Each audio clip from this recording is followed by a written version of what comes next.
Hello. This film is part of a series of conversations I'm having with academics from Lancaster University's Department of Politics, Philosophy and Religion. This department has a rich and celebrated history and study of religion, and these conversations are intended to showcase some of the research and expertise found there. You can find more details about the department and the courses they offer via the link below. My name is Benjamin Wood and I'm the subject leader for Religious Studies at Haslingden High School, a large and proudly comprehensive school in Lancashire, where I've been teaching GCSE and A-levels since 2002. Some of these conversations will be linked to the GCSE and A-level courses, while others will focus more broadly on the study of religion and worldviews. The aim is to provide teachers of all key stages with knowledge that isn't just of interest, but can be of use in the classroom, perhaps by presenting new and contemporary thinkers, or providing new examples and data that can contribute to rich learning in our classrooms. I hope you find that this conversation is both useful and enjoyable. Hello again. It's lovely to welcome Dr Bihani Sarkar from Lancaster University. Dr Sarkar is lecturer in comparative non-Western thought and having joined the department in 2022.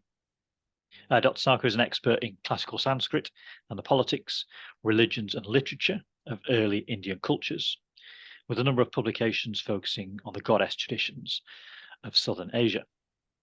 Dr Sarkar's wider academic interests also include issues related to gender, decolonization, kingship, and North Indian classical music. Thank you for joining us, Dr Sarkar, for this conversation. Thank you for having me, Ben. So we're going to make use of your expertise here. A common feature in all the A-level specifications is talk about texts in Hinduism, particularly all of the specifications talk about the difference between Shruti and Smrti as sources of knowledge. So perhaps you could just start us by taking through those two different sources of sacred knowledge and the differences between them. Yes, so the difference between Shruti and Smrti, or rather the two categories, Shruti and Smrti, are the traditional Hindu ways of understanding this vast body of Vedic literature. So let me go right back to the start as to why this designation Shruti and Smrti came up in the first place. And let me go back to the Vedas and what the Vedas are, because in essence, the Shruti and the Smriti are divisions encapsulating different streams of Vedic knowledge. Now, the Vedas are the most sacred and ancient scriptures of the Hindus. The word Veda means knowledge, and it derives from the Sanskrit root vid, which means to know. And it's written in classical Sanskrit, really technically in a version of classical Sanskrit, which is the earliest version. It's what we would call Vedic Sanskrit, or Indo-Aryan really. And it was composed between 750 to about 500 BCE.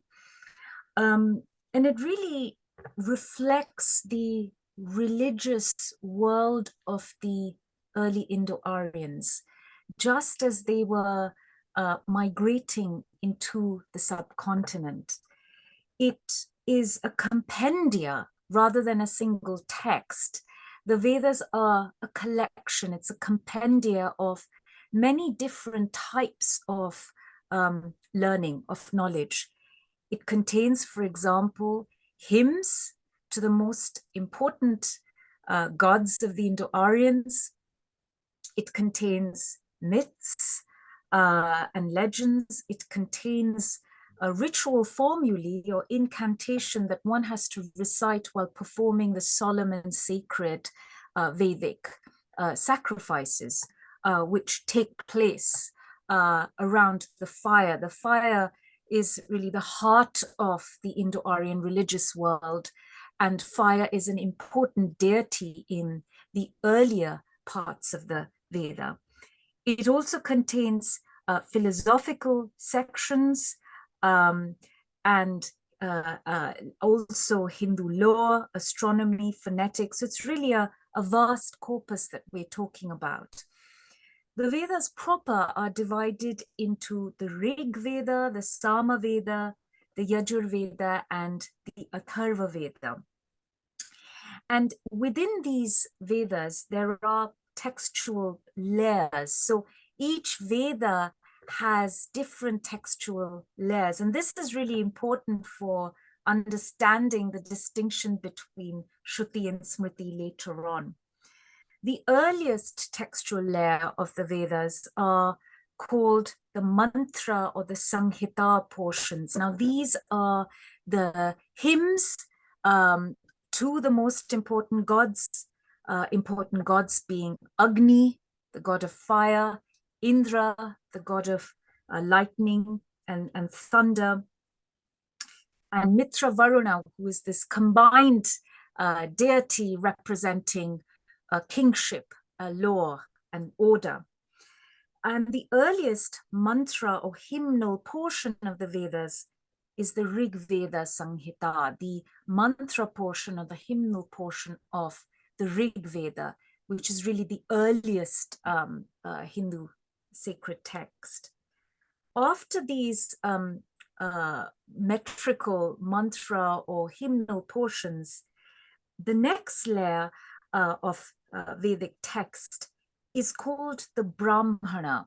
These are the prose texts, and they're really possibly the oldest Indo-European prose texts, prose examples. And the Brahmanas contain mythological explanations to the rituals.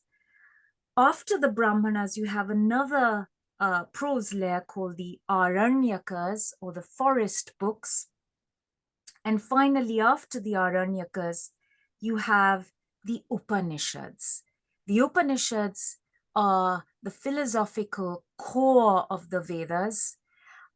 They mean, or they came to mean secret knowledge. So really, for many interpreters of the Vedas later on, it was really the philosophical core of the Vedas, which was in the Upanishads, that represented the true source of knowledge, the true knowledge in all the Vedas.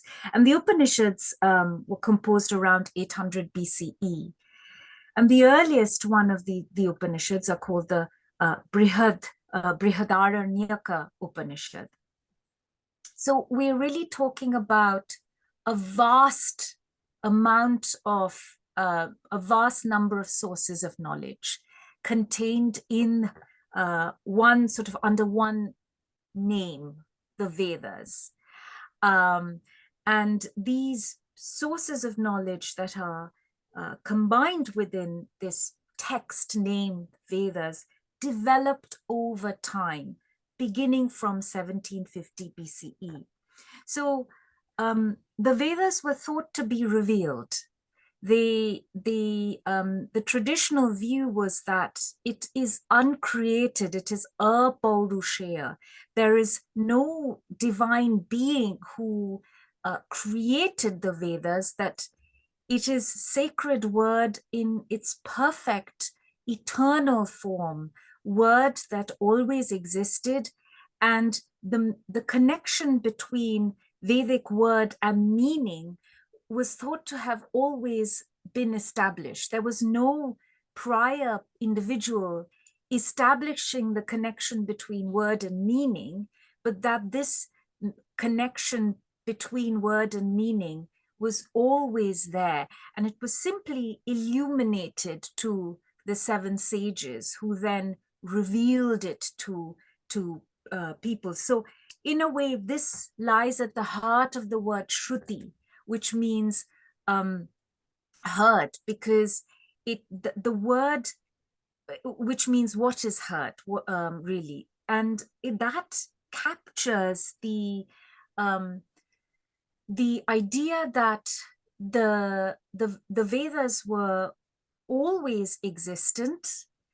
They were eternal, they were uncreated, they were always there. So the book, the sacred word was always there, and that it was simply revealed to the sages. So as a result, because of this enormously sacred power of the revealed word, there was a need felt to preserve that word in its perfect state. As a result, Vedic lineages or Shakars developed. These are priestly lineages who specialized in particular Vedas, and they memorized the Vedas. So you've got to remember that we're talking about an oral tradition, a tradition that is based not on written word, but word that is remembered and remembered perfectly. So each of these priestly lineages specialized in the transmission of a particular Veda. So there were a number of these priestly lineages or Shakars, and through these priestly lineages, particular recensions, what we now in modern scholarship call recensions of the Vedas, were passed down. So for example, the Atharva Veda, it traditionally is held to have 9 Shakars, 9 branches, but out of these branches, for the longest time, only one Atharva Veda remained to us, which was the Shaunakiya Atharva Veda, the Atharva Veda that was passed down in the priestly lineage of the sage Shaunaka. But recently, manuscripts of another one of those 9 branches, the Paipalada recension, have been discovered and edited. So all the Vedic texts coming right down from the mantra portion to the Upanishads, all of that is thought to be what is heard. It was the sacred literature that was eternal, that was uncreated, and it covers all the Vedic sources of knowledge up to the Upanishads.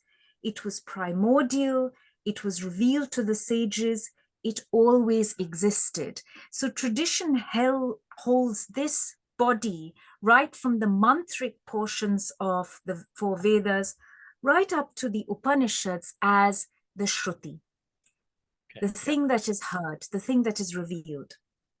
Now, there are other texts that developed that are also part of the Vedas, and these are called the Smrti, or what is recollected. And the texts that are part of this body known as what is recollected was held to be, in contrast to the Shruti portion, which was unauthored, the Smriti portion was held to be authored by individuals and divine entities. And they were passed down through a chain of individuals.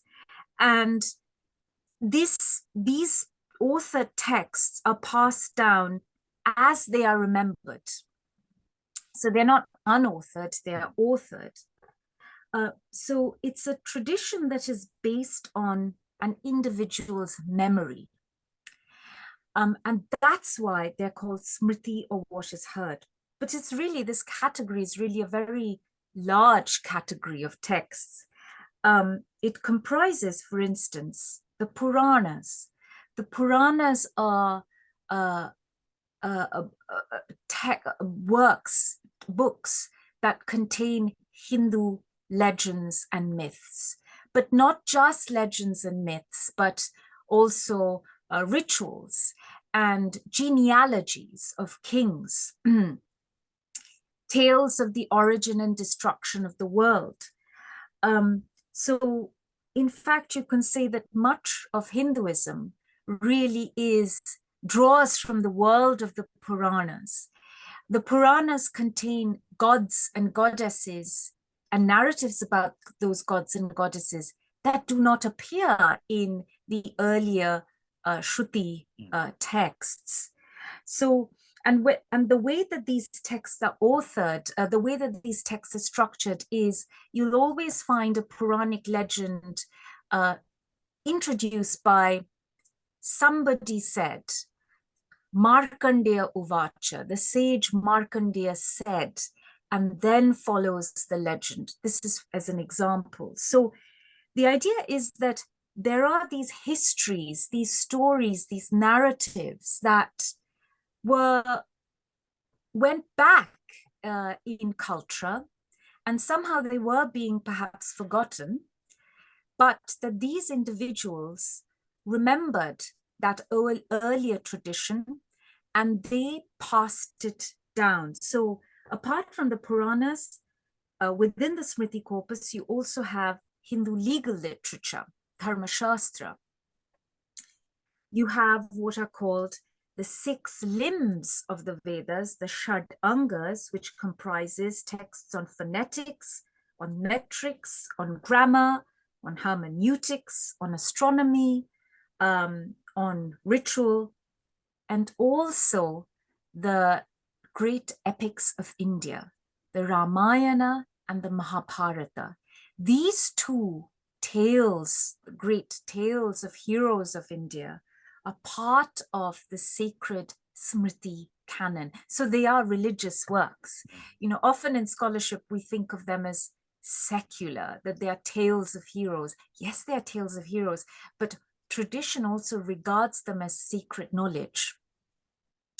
But these are tales authored, so Valmiki authored the Ramayana, and in a way it represents an earlier tale, perhaps in its roots older than the Shruti, but somehow it was lost. And then this particular person to whom the tale is attributed to is the one who remembers it and passes it down. So perhaps that would be a good point to begin the second part of the conversation, is about the goddess. So where would the goddess fit in?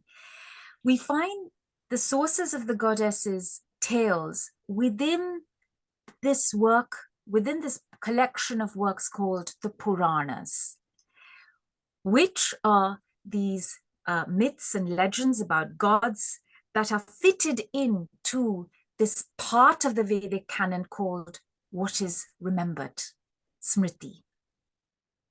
So it's not, you don't find aspects of the goddess or these tales of the goddess in the earlier Shruti corpus, but they appear in this later body, Smriti. Okay. And it's interesting to ask why. Why is that the case? Okay. So, I want to come back to the goddess, certainly. That'd be very interesting to kind of hear more about how that fits in. So the 2 sources we have here, the heard and the remembered, if we think about sort of how these texts are now used, what influence they have, perhaps how they're perhaps used in respect of ritual worship and so on. So what's the relationship between the sources, heard and remembered, and how these texts are now used? Yes. So the Shruti texts contain all the materials, the hymns, the ritual formulae, instructions, as well as the myths justifying the ritual actions that feed into what is called Shrauta ritual. The Shrauta ritual is the ritual of the Orthodox Hindu, the Orthodox Brahmana. So these are the solemn sacrifices, the solemn rites, rather, that are centered around the fire, rites such as the Ashwamedha, the horse sacrifice, rites such as the daily Shrauta Agnihotra, the offerings to the fire. There are a range of Vedic rituals, which are the hymns at which are chanted during the performance of these rituals all go back to the Shruti. So everything, all the materials, the incantations, the ritual descriptions that we find in the Shruti are used, or rather feed into the performance of the solemn Vedic sacrifice. And the Vedic sacrifice is barely performed these days. It's a typical Vedic sacrifice, one which was actually documented by Fritz Stahl in a very famous documentary called Agni. It was performed by the Nambudiri Brahmin community in Kerala. It went on for several days. Typically, I think the ritual that was documented by Stahl went on for about 7 days. It's an expensive rite. There is a complex procedure involved, but typically the rite that derives from the Shruti material is focused on building the sacred fire, offering oblations to fire, and the pressing of a juice from a plant called soma, which is really what we would now call ephedra. It's a drug, and there are lots of complex rituals surrounding the pressing and the decoction of the juice, the libation from the soma plant, which is then offered to fire. The hymns surrounding soma, the plant, actually soma is also, the drink soma, it's also a god in the Rig Veda, just as Agni is. So these hymns would be chanted while the soma juice is being pressed. It's an involved process. And then there would be hymns chanted to Agni as well. So all the paraphernalia surrounding the Vedic ritual draws from the Shruti world. And that, of course, the performance of those rites are only by Brahmins, who are the upper castes. Yeah. So it sounds, what you're saying, it sounds though the Shruti text being heard, it's still important that they're heard. Yes, indeed. There's something of the oral that's required. Yes, it's not just words on a page. Indeed. In fact, there were systems, and there still remain, in order to ensure the perfect preservation of these texts. Complex mnemonic systems were developed, which has ensured the perfect preservation of these texts. So even now, a fundamental part of traditional education would be using these mnemonic systems to chant the Vedas and to memorize it. Because firstly, they are heard, so they are sacred, and also because the performance of the rituals associated with these texts is a serious business. So you would want to get that just right. Hence, you need to make sure that every aspect of those texts are perfectly preserved and remembered. So you've got the chanting aspect, and that these Shruti texts, as they were passed down from before, were really something that was heard and chanted. So the word Shruti also has this link to listening and chanting and articulating, really to song. So we've got to, in the Judeo-Abrahamic tradition, the idea of religious work or text is very much focused on the book. But in this case, because we are speaking of an oral tradition, the idea of the book is as sound that is heard, sound that is remembered, and sound that is articulated. So the articulation of the sound in itself is a sacred act, and the word in itself is sacred. So the syllable itself is powerful.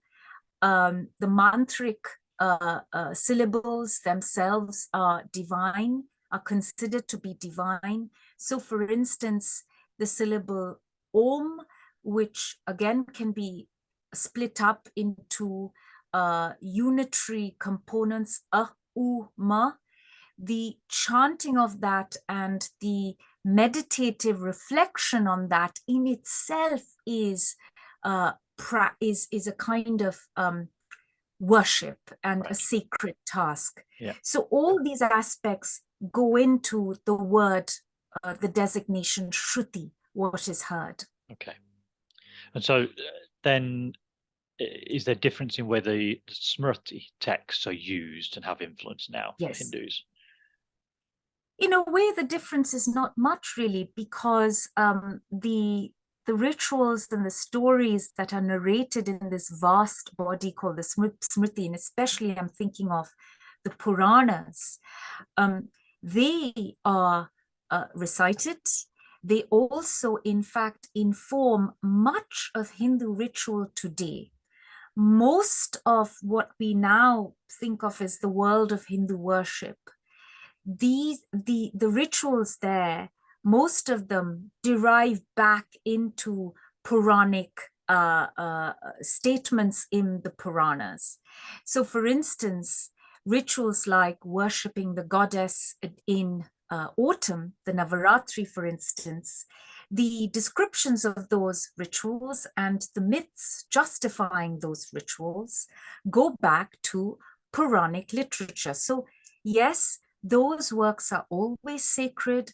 In many priestly households during the Navaratra, the particular text, the Puranic text from which the rituals are meant to derive, are taken out during worship. So these are manuscripts of those texts, and they are worshipped themselves. So the work, the text of these Puranas, these Smriti works, have a kind of prosopopic power, that they are divine entity themselves. Right. So the difference, as you can see, is not great. Again, there is a connection between the word and practice, because even Smriti word is sacred. Even that, because it is passed down by transmission, even though at some point the idea is that that ultimate link was broken and there is a kind of divine entity who remembered and passed it down, nevertheless, it is still sacred word. Hence, the Dharma Shastras, the Hindu legal literature have such power even today, because they are held to be sacred Vedic word, the Smriti. So, and if we look at, say, the Ramayana and the Mahabharata, often they're called narratives, and somehow the idea of narratives are that they are empty stories, but their words do not have this kind of sacred power. But in fact, the idea was, and still remains, that reciting the Ramayana and the Mahabharata are powerful actions that are auspicious, that chanting them and listening to them have a purificatory effect. And you can also, as a listener, can accrue merit, can accrue punya simply by listening. Similarly, Puranic legends, or the goddesses' legends, the idea is that when they are chanted, and if you listen to these legends, you will accrue merit. So at sacred sites, pilgrimage destinations, tirthas, these Puranic texts, the legends in these Puranic texts are chanted by specialist bardic chanters. And you still have audiences gathering around bardic chanters, listening to these texts being recited. And perhaps many of those people in the audience at this point may not understand Sanskrit, though they would remember and know the stories very well because they've been listening to it, such as myself. I've been listening to these tales since I was growing up. So it really is oral tradition to me. But listening to those tales is thought to have a sacred purificatory effect in that I am accruing punya or merit. Okay. Yeah. So there is a link to actual worship. The hearing the sound has a powerful transformative effect. Okay, that's very interesting to see the sort of the similarities as much as the differences actually in those areas, then, and the sort of crossover across such a wide body of literature that we're talking about. I would like to talk a little bit more about the goddess you've mentioned a few times. So let's just move across to consider that aspect of Hindu thought and culture. So on the goddess, then, perhaps you can just introduce us to the goddess. And you know, you've already mentioned that this idea is something we find in the Smrti text, but not in the Shruti. So perhaps, who are we talking about, and what is their position within the Hindu pantheon? So the Hindu traditions are unique in the world for their importance, for the importance of the female sacred, of a female sacred entity, and known as Devi or Shakti.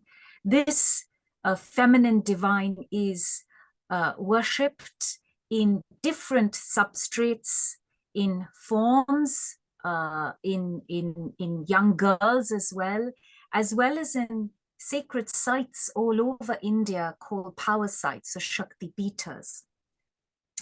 She represents, of course, potency or power, which is what the word Shakti means. Shakti is a feminine noun that derives from the Sanskrit root shak, which means to be able, or to be capable of. And from there we have Shakti, which is potency or power. And she's really the kind of the power substrate, as it were, in Hindu belief of everything, really, of the manifested universe. In philosophical discussions, she was often thought of as the powerful substrate in male gods. So each of the male gods have a Shakti, have a kind of a dynamic energy source, which when embodied is in the form of a goddess. In philosophical thinking, she is the source of the entire manifested universe, and really also in another strand of philosophical thinking, she was ultimate reality or consciousness. She is the symbol of fertility, of rulership, of order and disorder, and also of dualisms, so mildness and wildness, for example. All these, death and creation, all these things coalesce in the goddess. A very well, there are multiple goddesses in the Indian world, but the view was that there is an ultimate common power substrate interlinking these disparate goddesses into one. And this ultimate power substrate is without a consort, whereas other Hindu goddesses have a male consort. In her ultimate form, she is without a consort. Okay. And there are myths about this ultimate form. So one, perhaps an easy way of understanding would be if I hold this image up of the goddess's supreme ultimate form. This is in her form as royal power, kingship, called Durga. And it's a beautiful imitation bronze from the Chola period, which is roughly 10th century, South India. You will see that she is 10 armed, each of the 10 arms bearing different weapons. She is killing a buffalo at the bottom, which is a demon according to myth. And you'll see here the anthropomorphic form of the demon emerging from the decapitated head. Her trident, well, her trident is loose, so it fell, but it's not meant to be standing up. The point is supposed to be at the bottom and piercing the body of the buffalo. And she is in her triumphant position. So this is the point of the myth where she's destroyed the demon and she's restored order to heaven. So we're talking about a warrior goddess who restores dharma, just as a king in Hindu belief is said to protect and restore dharma. Dharma is the cosmic order underlying all creation. Well, everything really is permeated by this subtle order, which is dharma. So that, in a nutshell, was the goddess. And you asked me about her link to the Shrutis and the Smritis. Was that correct? Yeah. Yes. So the tales and legends of the goddess are really quite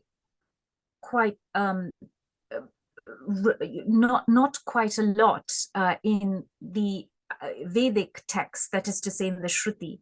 We do find mention of a few goddesses, but the Indo-Aryan world as embodied in the Vedas, particularly in the mantra section of the Rig Veda, it's very much a man's world filled with male gods, fire and Indra, but when we come to the stage of the Puranas and the world of Hinduism as embodied in the Smriti literature, that Vedic world has really gone. It's lost. It's an archaic world, and we have all sorts of new gods that are, well, no longer new for us, but at least, if we look at it historically, we have all sorts of gods who are not mentioned in, or who are not important in the Vedic materials, but who are central to this, let's say, newer, but perhaps not so new, perhaps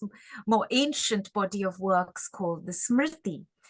Gods such as Skanda Kartikeya, the warrior god, gods such as Ganesha, the elephant god, and particularly the goddess, Shakti or Durga.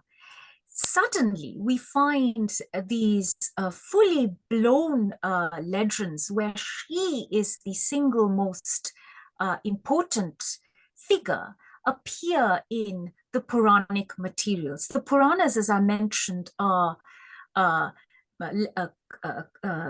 works, they mean the ancient. Purana means ancient. So these are ancient bodies of legends and rituals, primarily legends, genealogies of kings, a really rich source of materials and stories that perhaps in their essence go back further in time to the Vedas.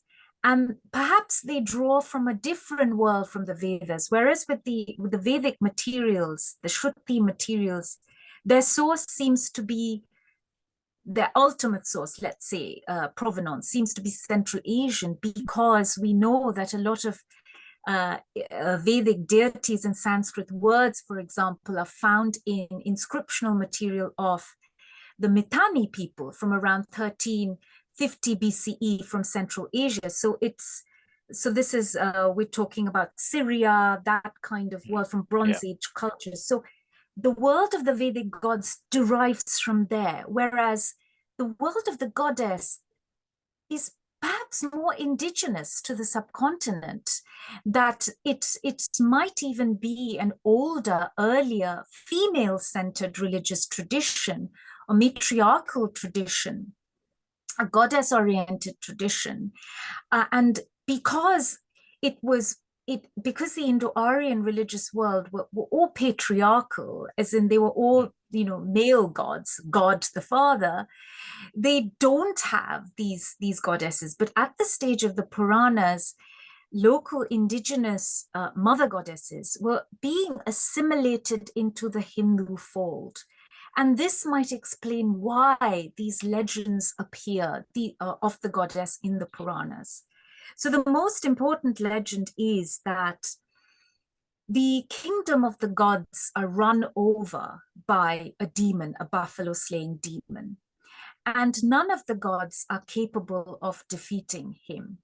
So in one most prominent version of the legend, all the gods gather together in an assembly, and beams of light radiate from their foreheads.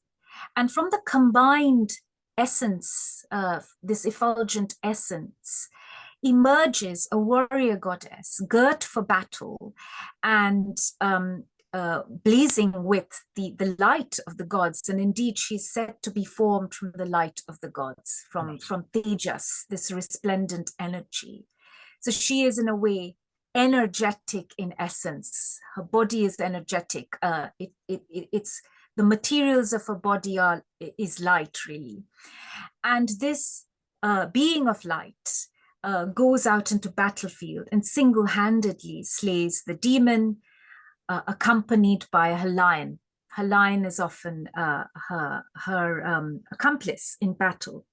So she really stands for kingship. And over time, this goddess, just like Athena in the Hellenic world, is worshipped for royal power by kings. So there is a world of the goddess that bursts forth from the source of sacred knowledge, Hindu sacred knowledge, called the Puranas. But it is possible to say that her significance to the landscape, the religious landscape, went back far earlier and went back to a far primitive and archaic form of religious worship. Because, as I mentioned, she is worshipped in these peethas, in these sites that are scattered all over India, where she is worshipped in natural forms, in usually fissures in the stone, or a stone arising from the earth and in a cave. And it could be that the local people was worshipping some kind of power essence, a form symbolizing female sexuality and fertility and motherhood for a very, very early period. And it is from this source of female power that royal power and political power flows. So yes, so I suppose I'll leave it to you now for questions. I mean, there seems very interesting sort of strands of historical cultures blending together, don't they? So I'll come back to that point in a second. So taken as a piece of evidence here, if you look at the A-level specifications, the goddess or Shakti isn't mentioned in all four of them specifically. So if I take that as a piece of evidence that perhaps the significance of the goddess might vary in different areas or different parts of Hindu culture, or is it central to Hindu thought? You see, this is the great paradox. The goddess is central to Hindu thought, and yet in the texts she barely appears. Her iconography goes back to earliest iconography goes back to the 1st, 2nd century AD, the time at which the murtis, the anthropomorphized forms of Hindu gods were appearing as well. And she is a central part of religious life throughout the subcontinent. In fact, going into Southeast Asia as well. The Navaratri, the worship, the 9-night festival of the goddess, is the most important festival for Hindus, particularly in Eastern India. It's like the Christmas for Christians. So there is this powerful tradition of worshipping the goddess and worshipping female sacred power within the Hindu traditions. That is a prestigious tradition. It's not in some way a smaller, sometimes these words like little and great traditions are bandied about in the study of religions. But she is not a little tradition, she is a great tradition. I, for instance, have grown up listening and hearing to stories of the goddess, and in my region of India, all over Eastern India and into the South India as well, the goddess is a powerful, powerful presence. There are temples dedicated to her.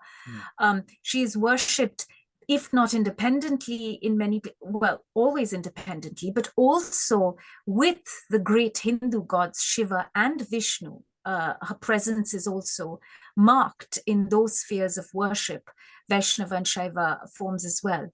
As well, if I may mention, in Buddhism, in Tantric Buddhism, that we find that remains in Nepal and in Tibet, as well as in Jaina traditions. The goddess is also present in Jaina traditions. So it's a really widespread pan-Indic and also Southeast Asian tradition. And yet, in the early Vedic texts, even though her importance is paramount in the Smriti, somehow in the Shruti materials, her presence isn't marked. But then one might say that the gods of the Shruti are not really relevant anymore, apart from, say, Vedic Rudra and Vishnu. Indra is no longer a very important god for Hindus, and hasn't been for thousands of years. The Dyaus Prithvi, these are really archaisms in a way. They're no longer worshipped and haven't been for thousands of years. The one part of the Vedas, the Shruti, that has remained in vital importance are the Upanishads. They permeate the bedrock of conceptual thinking, right from early Puranas, from a very early period right down to now. So it's really the idea of Atman, Brahman, that remains from that Vedic world. But I would argue that these very early Vedic gods, even Mitra, Varuna, they've somehow become in the Puranic Smriti cosmology, Hindu landscape, they become subsidiary gods in heaven. They, a lot of them, for instance, Mitra and Varuna, become guardians, one of the 10 guardians of heaven, the Dikpalas, the guardians of the direction, which are minor gods. So the argument is that while the goddess is very, very important, there are other deities like her who are fundamentally important, but they are not important in the early Shruti materials. I see. So yes. Yeah, that's one of the fascinating things. It should be taught in the A-level materials, yes, because it's a really important fundamental aspect of Hindu traditions. But I would say because the aspect of mother goddess and in a very sophisticated way with all this philosophical thinking around, as consciousness, doesn't have such a part in the major global religions. That might be a fact as to why she isn't part of the common Western curricula on religions. Yeah, so in sections on, say, the study of ultimate reality, that's where you would encourage people to be learning and the role of the goddess in that sense. But you see, in that's a minor role in the Indian tradition. So we do have formulations of ultimate reality, but that's in highly sophisticated metaphysics, philosophical metaphysical literature, which was studied and read by let's say like Plato. There were a few kind of philosophical intellectuals of the day who were arguing about the goddess's ultimate reality as consciousness. Right. Yeah. Okay. But really the lived presence of the goddess is much more wider, wide-ranging, and widely felt throughout. So you've got Shiva, Vishnu, and the goddess. And, just as, say, Atman and Brahman are important as ultimate reality, but say no one's going to go to the temple to worship Atman. Yeah. You see, so there is an aspect of it's religion, but it's religion in its philosophical, let's say, higher state. Yeah, I see. And there is religion as lived and experienced.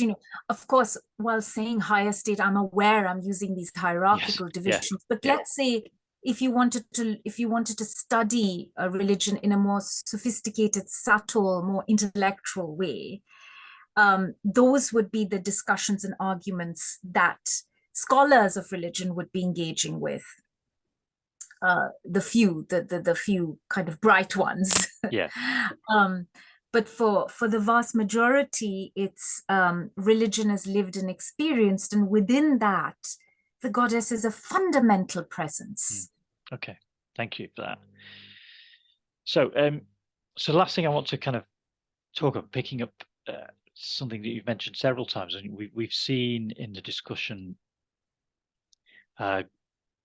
going back over a huge amount of time and seeing the influence of different cultures and different ideas. So within the goddess tradition, you were discussing that the goddess traditions that perhaps predate the Vedic literature and were merging with migration from Central Asia and so on, and so that idea of the confluence of ideas and how they influence each other backwards and forwards.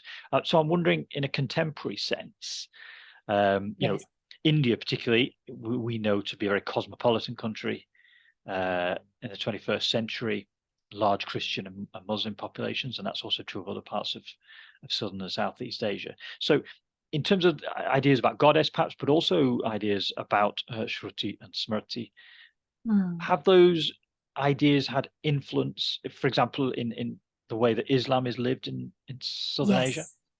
Yes.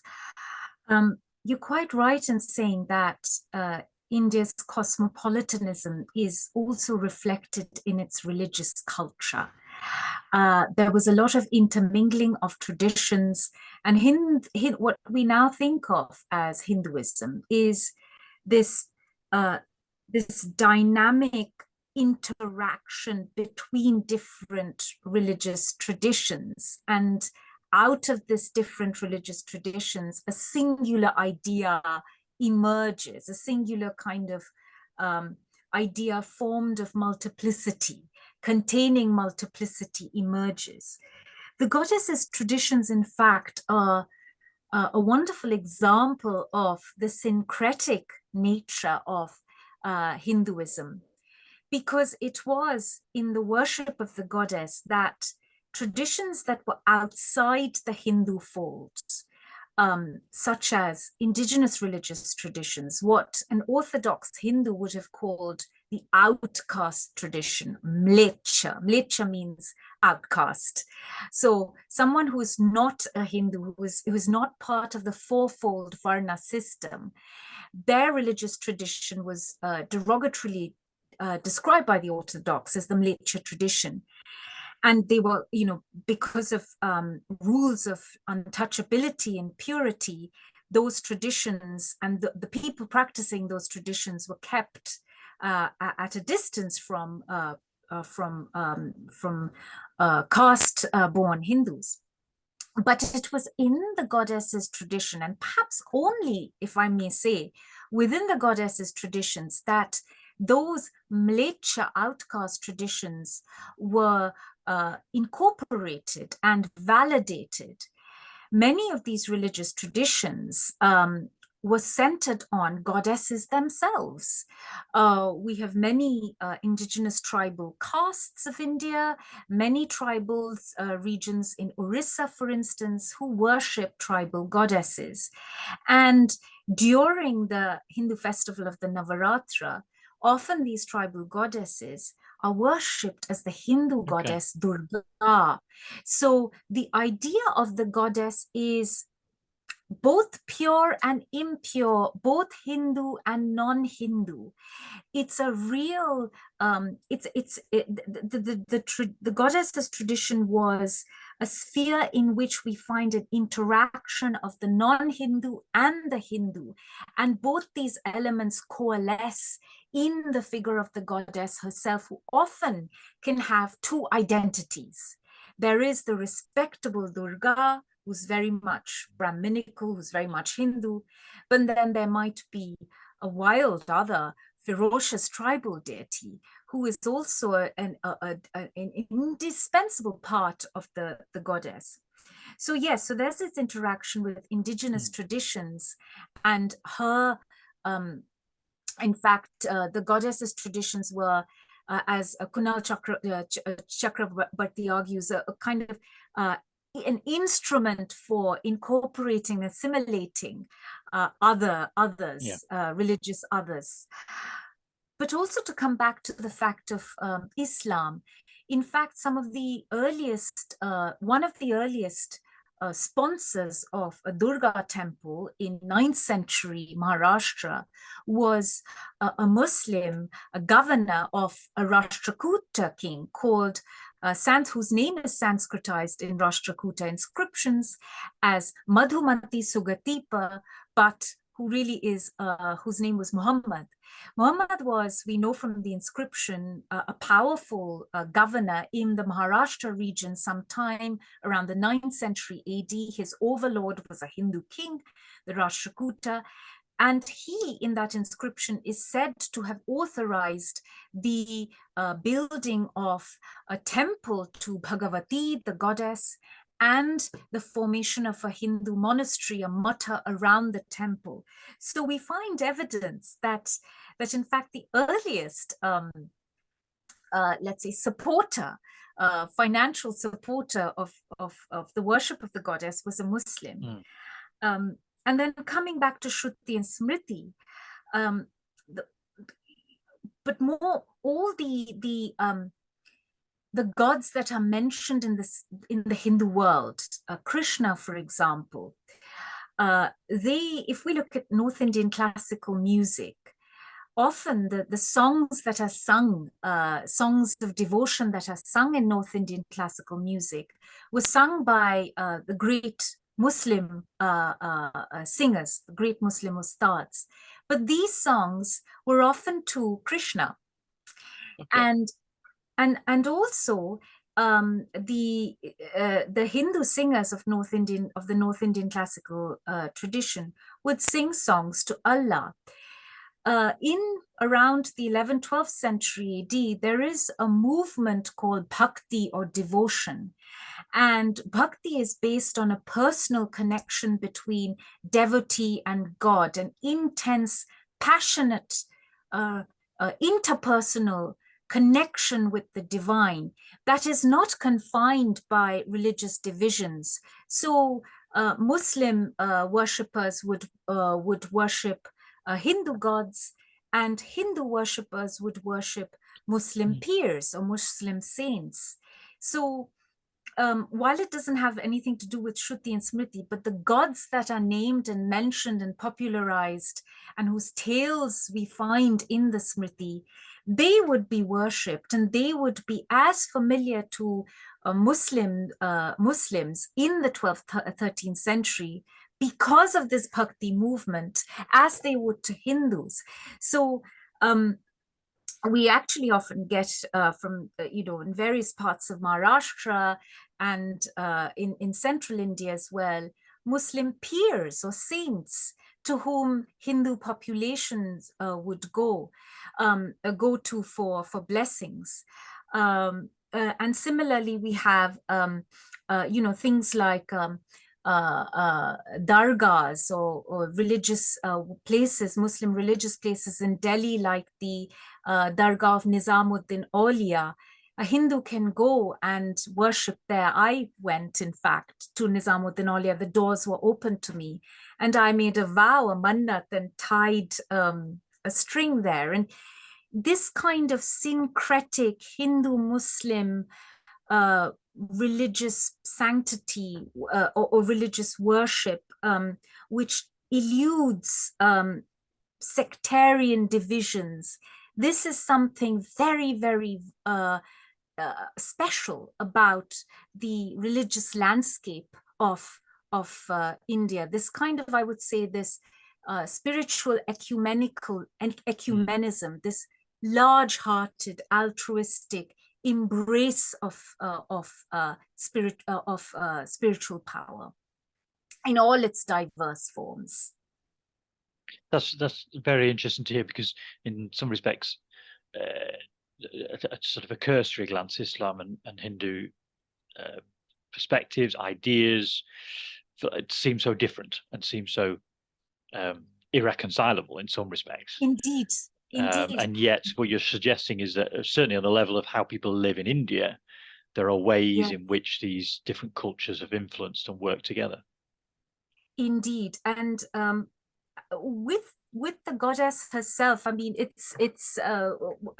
but throughout, I mean, not just the goddess. If you look at the Bhakti tradition, particularly, you know, from the 13th, 14th, 15th century AD, you do get this kind of you know, this fascinating religious syncretism, interactions between the Muslim world and the Hindu world, that is really a wonderful example of the cross-cultural influences that Hinduism and Islam mutually had in South Asia. Lovely. Thank you very much for your time. Really interesting discussion. Lots to learn and to take in there. So thank you for offering your expertise there. Much appreciated. Thank you very much, Ben. That was a real pleasure.